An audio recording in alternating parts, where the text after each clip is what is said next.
schaff an mir erringt, zum mig godt. Maar gif mir op bin ich zur Wacht gelassen, in Hoffnung bestätigt du mich an. Dinge sag,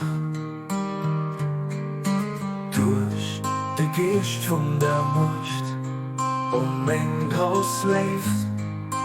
Los mich dein Weg gucken, durch Licht von deiner Herrlichkeit oder Ziel von Mengen Verlangen.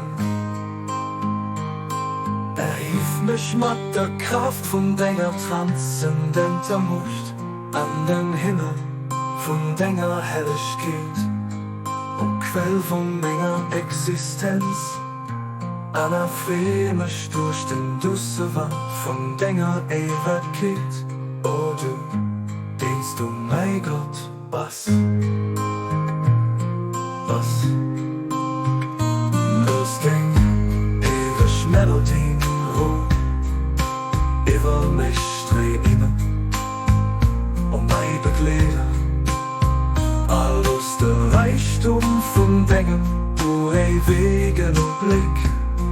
Mich frei mache von allem außer dir und mein Mächter loslorichte von der Offenbarung von deinem unvergänglichen Wesen mir Fried bringen. Oh, du den offensichtlichste von all denen, die offensichtlich sind, und der verborgenste von all denen, die verbürge sind. Baha'u'llah.